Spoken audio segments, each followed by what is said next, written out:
Wenn die M GmbH einen neuen M3 oder nun zum zweiten Mal einen neuen M4 vorstellt, dann bebt für gewöhnlich die Sportwagenwelt.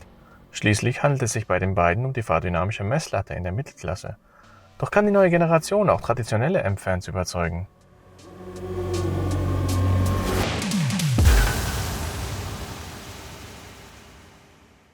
Es muss wohl ziemlich schwierig sein, einen Ersatz für den M3 oder den M4 zu entwickeln. Denn es wird immer wieder Dinosaurier wie mich geben, die sich darüber beschweren, dass die Autos zu groß sind, zu kompliziert, zu schwer und manchmal auch nicht sehr schön anzusehen. Nichtsdestotrotz hat es BMW versucht. Mit diesem neuen BMW M4, hier als Competition-Variante. Okay, schaffen wir das Thema gleich aus der Welt. Wenn Fahrzeughersteller sportliche Versionen von normalen Autos bauen, dann sind die für gewöhnlich etwas tiefer, die bekommen größere Radkästen und manchmal auch nüstern, die ziemlich groß sind.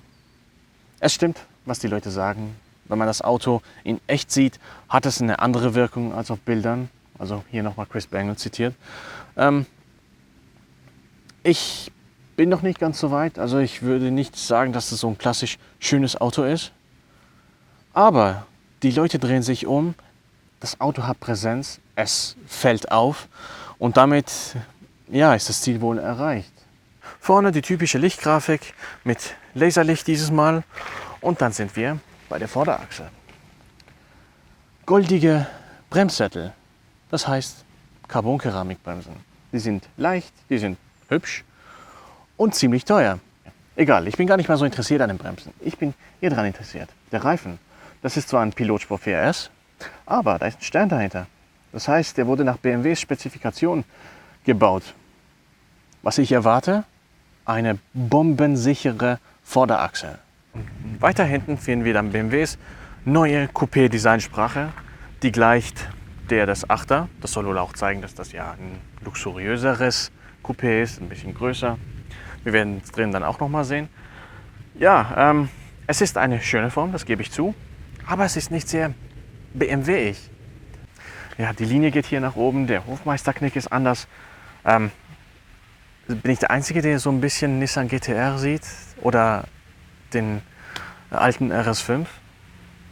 Aber ja, alles in allem eine schöne Form, das gebe ich zu.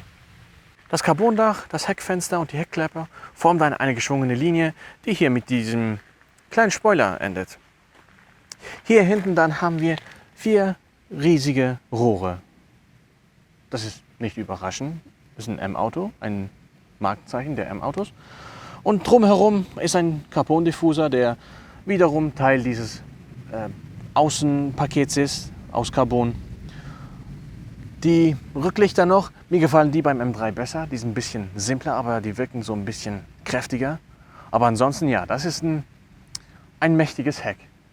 Ja, hier drin sieht es schon mal ganz anders aus, als ich es gewohnt bin. Und trotzdem ist es ganz klar ein BMW-Interieur.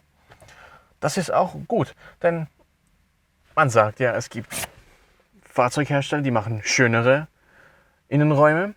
Aber ich weiß nicht, ob es viele gibt, die funktionalere Innenräume machen. Denn ja, das ist ein Touchscreen wie bei allen auch und Gestensteuerung.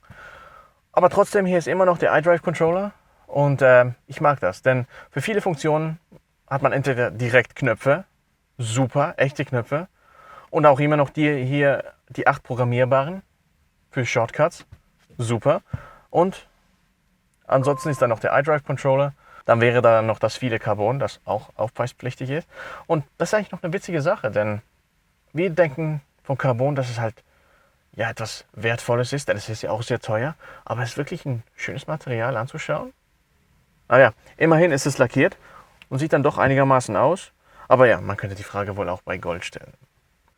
Apropos Carbon, das ist nämlich auch auf den Sitzen zu finden, mit teils interessanten Applikationen wie hier in der Mitte, aber auch die Rückseite.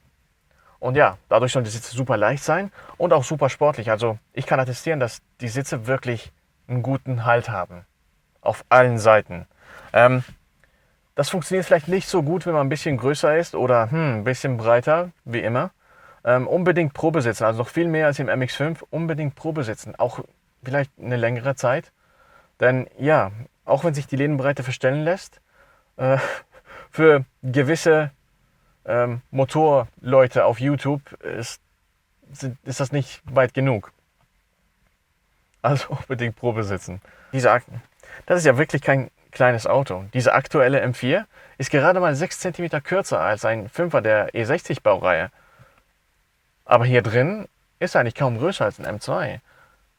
Das ist vermutlich auch so ein Statement. Also, dass der 4er halt so näher an den 8er rückt. Es ist ein luxuriöses Coupé. Aber es soll sich ja auch wirklich super fahren. Und das will ich jetzt wissen. An den ganzen Elektronikkrams bin ich ja eh nicht so interessiert. Darum, wie fährt sich der M4?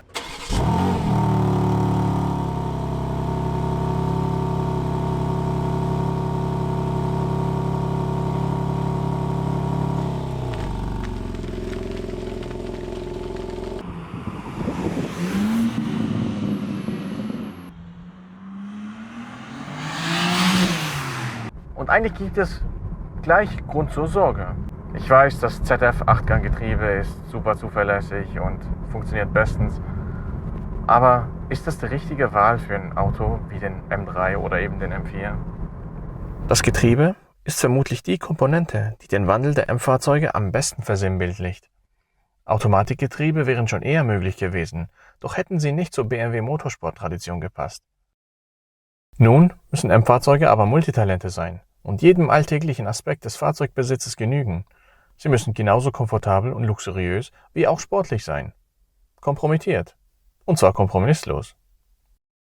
Dann kamen ja die Doppelkuppler, die auch super funktionieren, aber meiner Meinung nach auch so ein bisschen das Drama daraus genommen haben. Und ja, mit dem Automaten ist es nun so ziemlich ganz weg.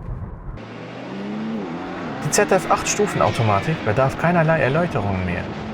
Passt sie aber zu einem Reifenkiller, zu dem ein M4 gewiss mutieren kann. Die Primärwaffe eines Reifen-Hitman ist der Motor. Dessen Charakteristik widerspiegelt sich auch in der Getriebewahl. Weniger Drehzahl im Vergleich zum Vorgänger, aber deutlich mehr Drehmoment. 650 Newtonmeter, um präzise zu sein. Und die stehen bei 2750 Umdrehungen an.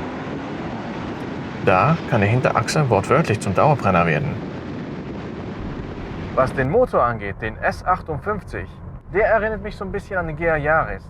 Genau wie der im Yaris fühlt der sich super bärenstark an.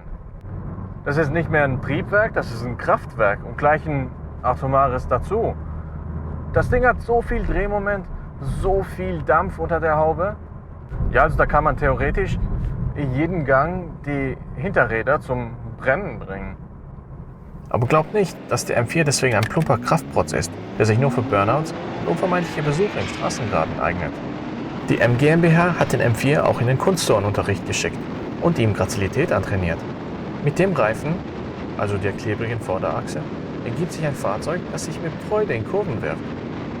Gleichzeitig ist die Abstimmung nicht so hart, dass man obendrauf noch den Chiropraktiker dazu buchen muss.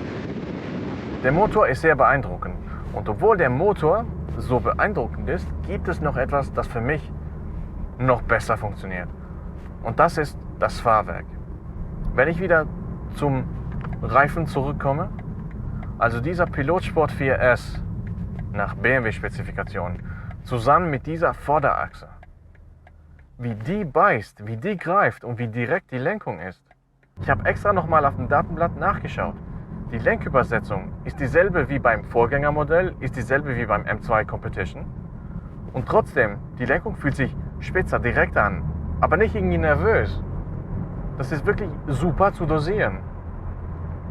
Und das ist schon fast spukig. Erstens der Grip und wie sich dann auch das Auto noch um die eigene Achse drehen lässt. Und ja, ich kann es mittlerweile nicht mehr hören, wenn Journalisten sagen, oh, das Auto versteckt sein Gewicht super. Aber es stimmt. Das Auto fühlt sich nicht so an, als wäre es 1800 Kilo schwer. Ich meine, mein alter M5, der war ein bisschen schwerer, aber der fühlte sich einiges schwerer an. Aber um die Sache richtig zu stellen, das Auto fühlt sich aber auch nicht leicht an. So, wieder ein BMW, der ein sogenanntes Driving Distilled Auto ist. Welche Überraschung. Ja, die M GmbH weiß, wie man solche Zutaten zu einem fahrdynamischen Spektakel macht. Nun, ist es ein Driving Distilled Auto? Dafür muss ich wieder über den Motor reden. Ja, der Motor ist bärenstark. Unglaublich stark. Was für eine Leistung, was für eine Power. Das ist aber gleichzeitig auch ein Problem. Denn das Auto ist super schnell. Vielleicht ein bisschen zu schnell. Während es tatsächlich schwierig ist, den Motor auch nur im Ansatz auszureizen, kann man mit dem Fahrwerk arbeiten und Spaß haben. Und wisst ihr was? Das ist wahrscheinlich der bestklingende BMW in der Post-Otto-Partikelfilter-Ära. Aus dem Auspuff kommt nicht viel mehr als Lärm, aber vom Ansaugtrakt ist doch etwas zu hören. Welch Freude! So, zusammengefasst. Der Motor ist definitiv ein Highlight. Das Fahrwerk ist ein Highlight. Was beides angeht, etwas vom Besten oder jeweils etwas vom Besten, das mir soweit begegnet ist. Also wirklich ein Bombenjob. Das Getriebe, naja, ist nun so. Nun ja, wenn 95% der Menschen nicht bemerken, dass ihr Einser ein Hecktriebler ist, dann werden die auch nicht merken, dass das ein automatisches Getriebe ist. Also auch wenn es vielleicht nicht dieselben Käufer sind, aber wird wahrscheinlich darauf hinauslaufen. Ansonsten, was die Fahrdynamik angeht, ein Bombenjob der M GmbH.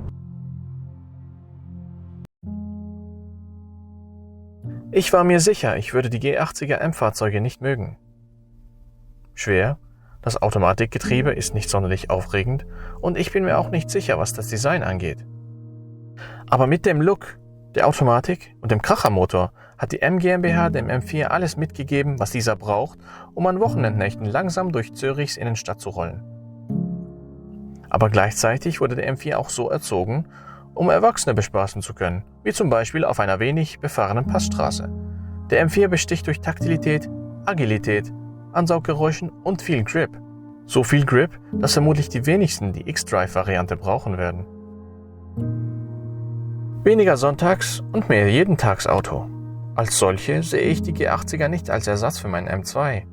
Aber ein M3 könnte sich als super Universalauto empfehlen. Ihr wisst schon, Montag bis Freitag vorwärts und am Wochenende seitwärts.